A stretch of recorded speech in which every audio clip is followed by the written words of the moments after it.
এই যে আমরা রাসূলের শানে সালাম করছি, দাঁড়িয়ে বসেও পড়তে পারে, দাঁড়িয়েও পড়ি, বসেও পড়ি, আদব সম্মান। সালাম তো সবাইকে পড়তে হবে, সব জামাতের লোকেরাই সালাম পড়ে, সব। কিন্তু এই আমরা যে দাঁড়িয়ে পড়ি, মাথা খারাপ কিছু লোকের, এইটা সহ্য করতে পারেন, পিছনে লেগে গেছে বেদাত বেদাত বেদাত করতে করতে করতে করতে এখন আবার শুরু করেছে হারাম। শুনেছেন না? হারাম বলছে, হারাম। আরে মৌলভী সাহেব ও জানে না হারাম যেখানে সেখানে বললে হয় না। তবলিগ, দেওবন্দি, বেরেলি, আহলে হাদিস, জামাত ইসলামী, দুনিয়ার হাবি জাবি সব সালাম পড়ে রাসূলের উপরে। এ তো কোরআনের হুকুম, সালাম তো পড়তেই হবে। সাল্লু আলাইহি ওয়া সাল্লিমু তাসলিমা, তো পড়তেই হবে। কিন্তু এই আমরা যে দাঁড়িয়ে পড়ি, মাথা খারাপ কিছু লোকের, এইটা সহ্য করতে পারেন, পিছনে লেগে গেছে বেদাত বেদাত বেদাত করতে করতে করতে করতে এখন আবার শুরু করেছে হারাম। শুনেছেন না? হারাম বলছে, হারাম। আরে মৌলভী সাহেব ও জানে না হারাম যেখানে সেখানে বললে হয় না। আপনার এত বড় স্পর্ধা, কত বড় কিতাবের আলেম হয়েছেন যে আপনি একদম হারাম ঘোষণা দিলেন।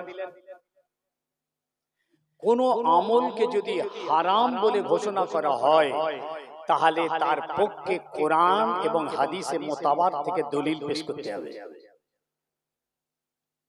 এমনি মুখে হারাম বললে হবে না। এমনি নাজায়েজ বলেন ঠিক আছে, অবৈধ বলেন ঠিক আছে, জায়েজ নয় বলবেন ঠিক আছে, কিন্তু আপনি হারাম বলে দিলে মুশকিল ব্যাপার আছে। আপনি মাকরু বলবেন আলাদা কথা। শুনছেন? হারাম যেমন মদ হারাম, কোরআন হাদিস থেকে দলিল। সুদ হারাম, ঘুষ হারাম, জিনা হারাম, চুরি হারাম, সব কোরআন হাদিস থেকে দলিল আছে। আর আপনি হারাম বলে দিলেন কিয়াম করা, বলে দিলেন। আমরা যারা দাদা পীর কেবলা রহমাতুল্লাহ মাসলাকের মানুষ, আমরা যে সালাম দাঁড়িয়ে পড়ি, আমরা এটাকে তো ফরজ বলি না, ওয়াজিব বলি না, সুন্নতে মুআক্কাদা বলি না, সুন্নাতও বলি না। যদি আমরা ফরজ বলি, সঙ্গে সঙ্গে আমাদেরকে কোরআন এবং হাদিস থেকে দলিল দিতে হবে। সে দলিল নেই, ফরজের দলিল নেই।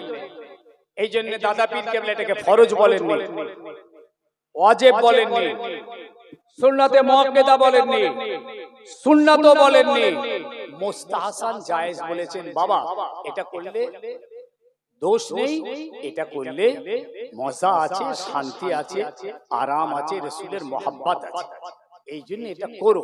যারা করবে তাদেরকে মানা করো না, আর যারা না করবে তাদেরকে জোর করে করিও না। কি সুন্দর কথা বলো, কোনো দ্বন্দ্ব আছে? যারা দাঁড়িয়ে সালাম পড়বে এদেরকে জোর করে বসিয়ে দিও না, আর যারা পড়বে না তাদেরকে জোর করে পড়াতে যাবে না। তাহলে সমস্যাটা কোথায়? তুমি হারাম বলে ফেললে একদম। আমরা তো ফরজ বলিনি, এতে আমরা, আপনি জানেন না দেওবন্দীদের বহু বড় বড় আলেম এটাকে সাপোর্ট করেছেন, তারা মেনে নিয়েছেন। এমনকি অনেকে বলেন আমার বাপ পড়তেন, অনেকে বলেছেন আমিও পড়ি, আমি পড়ে খুব লুৎফ মজা পেয়েছি। সব দেওবন্দীদের বড় বড় সব আমির মারানা, এ তো দিলি ব্যাপার। আরে এক মৌলভী সাহেব টিচারকে বেরিয়েছে দিক থেকে, আরে আল্লাহ রে আল্লাহ, সে মাথা খারাপ, কি সর্বনাশ অবস্থা। আমরা ফরজ জেনে করি না, হ্যাঁ আমরা মুস্তাহসান মনে করি এটা করি, একটু রাসূলুল্লাহর শানে মহব্বতে পড়ি, পিছনে লেগে যায়। তোরা বসে বসে পড়, আসসালাতু আসসালামু আলাইকা ইয়া রাসূলুল্লাহ, ওইটাই পড়, এই তো সালাম পড়া হলো না। ওরা কি বলে যে ইয়া নবী, ইয়া নবীটা আগে হয়ে যাচ্ছে কেন? আগে আসসালাতু আসসালামু আলাইকা ইয়া রাসূলুল্লাহ এটা হোক। আরে ভাই ফিতনা এত বেড়েছে, আপনি শুনলে অবাক হয়ে যাবেন।